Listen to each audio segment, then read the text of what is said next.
Hello, my YouTube channel. Welcome back. Please don't forget to subscribe. Press down below the red button and don't forget the cloche là. Pas oublier the cloche là. Ok? Bienvenue tout le monde. Bonjour dia. Quelques zèm dans les tabouilles là dans la communauté haïtienne. Je pense que c'est important pour moi répondre. Déjà, je pensais que c'était un vraiment interesting topic. Pour moi répondre parce que m'a regardé comme si dans la communauté haïtienne, comme si depuis Zimbabwe, on va sentir bien, on est haïtien, on est zin, on est zamitaille, on est maquel. On met cocorat, on met coco soude, bon, on met ravette, on met toute qualité de bagaille. En tout cas, moi je dis à Zin, c'est blonde dit avec du parfait. Bagache donc, je t'amène dans des zin ça yo et rimourir. OK? On commence avec grand-sœur Marie blonde dia, ok? Bon, d'accord des vidéos, moi j'ai parlé en pile vérité. Mais me questionner communauté haïtienne dans tout sens. Si n'a critiquer les on fi fait on bagay, pour qui ça nous pas critiquer garçon tout? Parce que en pile mon a dit que oh blonde dit grand moun, la ponti moun, bon m'a ouais 10 ans différentes nan fait aucun rien comme si moi même pas ouais rien. Mais parce que m'a regardé ouais son garçon haïtien marié avec madame ni la font petite déo avec un jeune petit moun ouais j'aime tant des embrouilles comme ça. Pour qui ça? Hein? Comme si à moi it's just oh, juste pour vous comprendre toujours. Parce que il est vraiment rase. Bon, moi, dès 35 ans avec 22 ans, moi-même, un gros différent comme ça. Ou bien 25 ans, 35 ans, I don't know.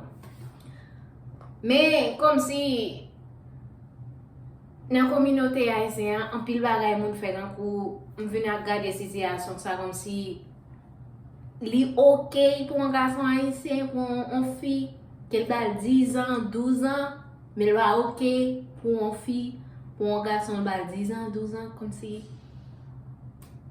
là, moi-même, t'as aimé ça, son topic pour mon discours. Moi, mon prend le temps de parler parce que moi-même, ça, il va faire sens. Comme si, li confusing, ok? Parce que, oui, d'accord que, comme si, mon agita marié, les artistes, un pile bagay, ok? Mais, moi-même, parti m'ba d'accord là-dedans c'est parce que mon a critiqué de l'âge différent là. Parce que garçon comme fille haïtien vicieux, I don't know. Like on fille sur d'Amérique la même Jean-Pierre Jojo d'Abdien. Là pour un garçon haïtien. OK? Ou bien un garçon haïtien sortissien là pour une fille haïtien. Ça fait non pas juger l'elle ba fille en 10 ans, 12 ans ou des gars en petit. Il fait l'autre petite avec l'autre fille. Il était marié, il divorcé. Ça fait, on va juger. Like, on va comprendre. Like, il est OK pour garçon, pour fille 10 ans, 12 ans. En plus, lui.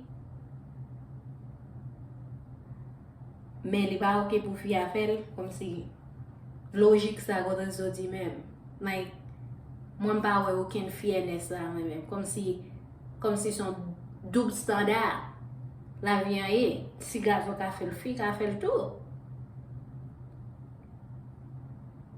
OK?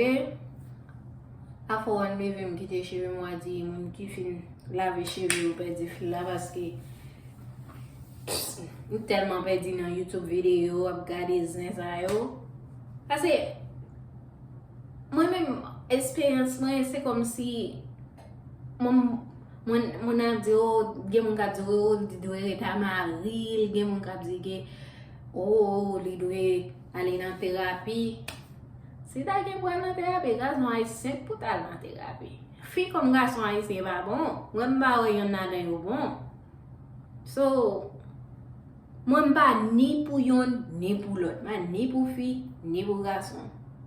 Ase mwen mba we diferans lan. Fi fel, gason fel. So, like, pou ki sa lese fi an fel li jwen plis jijman. Ou li bouzen, ou li des, li dat. Li gen disti patat fè chay sou dol. Kom si di ba fè sens. Ok? Paske man kade kom si se ba gason haisyen fè sa plis ke fi fel. Kom si moun nan fin maye gen tan gen vise tel fin jwe la vi la chanchon jen moun li fè an lot pitit. Ou bien li ave, ou bien entre li si. So like pou ki sa nou va jije moun sa ou? Paske yo va artist nan? E ba kom si yo va fel. Nan kominite haisyen, se sa ki existe men. Ou apre tonton, kouznen de fwa, se yo ka fet pitit ou mal. Se yo ka seksualman abize ti moun nan. So ki sa nou va pale de bagay sa ou? Why mwen men mba kompon yo pa ka chita pou yo pon on topik ki pi important kap afekte fiti yo pou nou pale de li. Pou ki sa tou kon se Blonde di perfect, Blonde di perfect.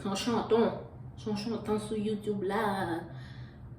Son chanton. Kom si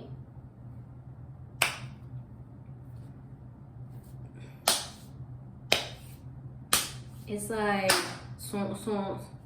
e se chante sa kap menen kon yan nan komunite haisyen. Bakon pou ki sa yo pa pale de mette kou an pe yan. Bakon pou ki sa yo pa pale de fe wout just for haisyen. Son chanton de Blonde di ak di perfect. Son chanton ke de ni ki te mouri, ki pa mouri. Wakon sa pou kwen anko? Sa pi wotan se pale. Mwen mbo ko jamonasyon remeze kosa. Abre! De koze voda de we. En tout ka, dim so avanse paske mwen mba ni pou Blonde di, ni pou di perfect, ni pou ki Jean-Marie Blonde di a rele anko mba sonje non. Mba wou yon nada yo. Paske gason kom fi haisyen fè men baga lan. So mba wou ki sa jije fi yon da. Mba wou kat de gran moun bon. Bon jen fon haisyen men gran moun. Haisyen ki a bayo kob. Mwen sa nap jije di mani rezan. En tout ka, mba pou yon nan den. Sa, tout moun gen opinyon pa yo. Ok? Ase opinyon pa m. So, moun ba vin nan ba YouTube mwen yan la. A vin joue m. Whatever so diyan, sa se opinyon pa yo. Sa se jon pense. Mwen men, se jon pense. Ok? D'accord.